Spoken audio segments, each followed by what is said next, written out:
Welcome to the Quick 10 podcast, brought to you by Trac, focusing on all things FedCon and cyber defense from different perspectives and different personalities, all in 10-ish minutes. Here's your host, Derek White. All right, welcome back to another episode of the Quick 10 podcast, live and in person here in Tampa, Florida, for a CMMC event called CUICON. We've got one of our longtime friends here, Regan Edens, with us today. Thank you for joining. Of course. Good to see you again, as always.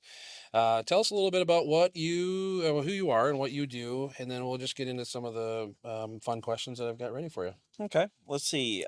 So my name is Regan Edens, and I am the founder and chief compliance officer and technical officer for DTC Global.us, which is a firm that specializes in CMMC requirements and in helping organizations really navigate CY discovery, understanding the complexity of the environment, large multinational, international companies as well as small companies. Right? We love our defense small manufacturers, and we've been doing this since 2019. So it's been a lot of adventure, as you know, and we've been friends, I guess, with this whole entire time. Yeah.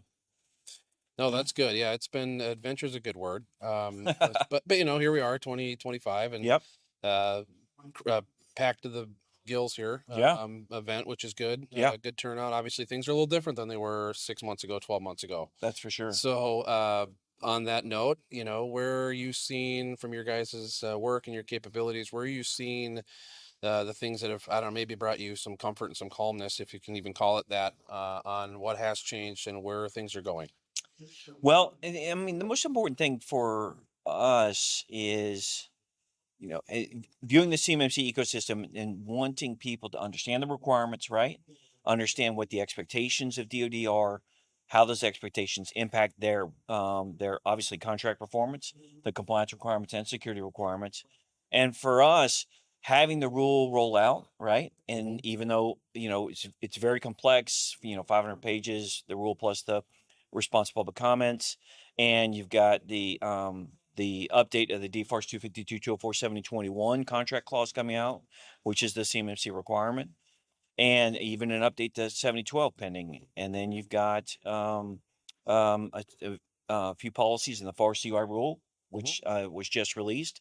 So these things are showing people that the government is very serious about these requirements, that this sort of period of grace is really drawing to an end pretty quickly. I mean, we've seen the complete transformation or beginnings of the transformation of government itself and accountability and responsibility.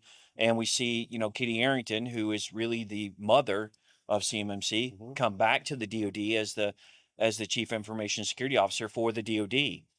And that is really the demonstration that the DoD is serious, the federal government's serious about the protection of this information. So all those things are really powerful for us. There is a little bit of fear and a little bit of sense of urgency and priority that we've seen reverberate through our clients, even though they've been, you know, working very hard on this journey.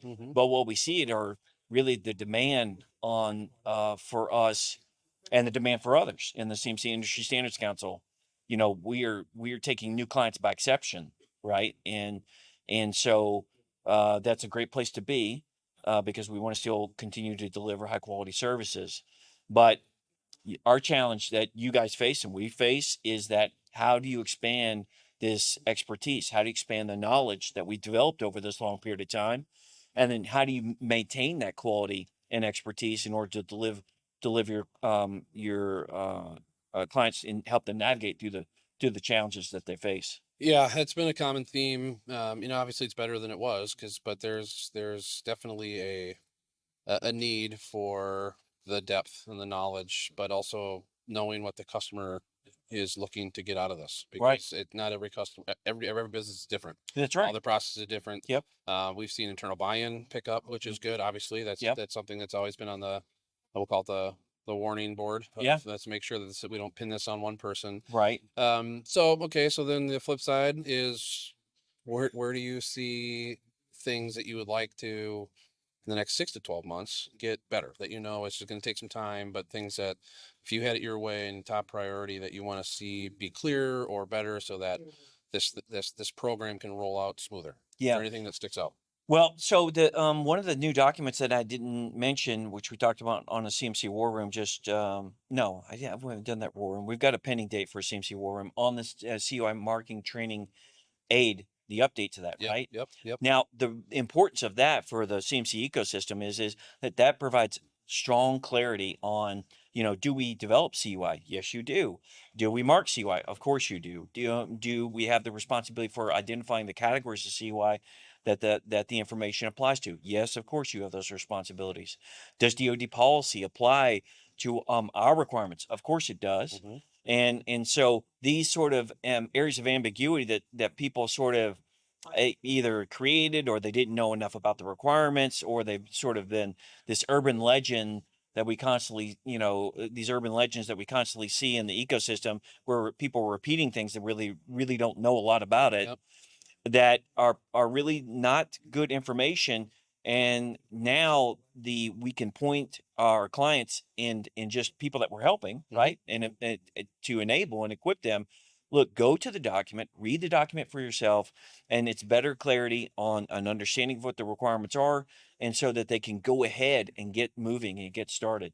So I think that's going to be a huge help. And the DoD, it takes a little bit. It's taking a little bit of time, but the scoping guide much better. It's an excellent document. The CMMC assessment guide.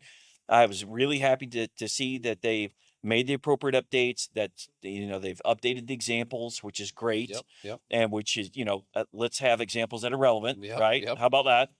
And so these changes to the documents, I really applaud the DoD for doing those, and they're going to aid where the deep expertise that we've developed for just doing our homework over the last 5 or 6 years.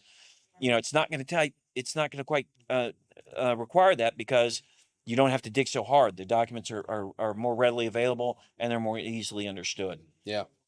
Well, that knowledge base is huge, and it's, as some of it is very much educational based, and it will be that way for a while. It will be. And there's a lot. I think everyone here at this conference has seen the last 4 or 5 months when the rule had the date, and then people still freaking out on some things, but more so just like, okay, now I'm ready. Right. Okay, it's fine. It might be a challenge, but it's doable, and that's good. And education piece is a huge piece of it. You know this because you're one of the pioneers on this. Making sure that they understand, not just just telling them what to do. They understand why they're doing it, which is a big thing. So, okay. So from here, where can we send those? And thank you again for joining, because I know I pulled you aside real quick. But, okay. Yeah. Of course. Where do you want to send people from the find more about Regan, what you guys do, and then where do you want to send them? Well, let's see. So couple things. CMC Industry Standards Council, right? That's sort of been, we've been doing that for a long time, but that's going to get organized, and it's going to assume some greater responsibilities just here shortly. So CMCIndustryStandardsCouncil.org. Also, our company, DTCGlobal.us. There is another DTCGlobal.com, which is an IT service company, I think, or something, which I think they're in Tampa, actually, which is sort of weird. They should probably pay for that plug. Yeah, they probably should. Pay for that? I'm not sure, but I'll talk to them on the way. So DTCGlobal.us is, that's really the focal point for reaching out to us. And at the end of the day, whether, if you're having trouble, we're going to continue to do the equipping and enabling. We're going to continue to do the CMC War Room. We're going to continue to do the Mythbuster series that we do with the MEPs. So those things are going to continue on, because at the end of the day, we have to spread this knowledge. We have to spread a clear understanding of the requirements, and we've got to help as many people as we can, right? Because you and I, we can't do it all. The people here, there are a lot of people here, they can't do it all. So we really have to try to train and equip as much people as possible. Yeah, agreed. Well said. Well, thank you. I'd also encourage people to find Regan on LinkedIn. It's a community LinkedIn where too. Yeah. where perspective is a big deal. That's kind of Yep. the whole point of our podcast, actually, is everyone's got a little bit different perspectives, and there's nothing wrong with that. Nope. But there's some good spirited conversations on stuff too. And I just got done talking to another guest that it's not prescribed. So this is not everybody do the same thing the same way. That's right. And it'd probably be done. It would Yeah. probably be expensive. But yeah, so thank you for being on. I'm sure we've course. had you on. I know previously you've been one of our longer form versions of these, but thanks again for being here. Yeah, my And we pleasure. will we'll do it again as we talked about last time, and then we'll revisit some of these same questions. Awesome. Well, thank you very much, and thank you Yeah. for what you do, man. All right, man. All right. Thank you. Thanks, Regan. All right, you're welcome. Thank you for listening to this episode, and make sure to subscribe to the Quick 10 podcast wherever you get your podcasts, and check us out on YouTube as well. For more information about Trac, visit our website at www.cuicktrac.com. That's CUICKTRAC.com.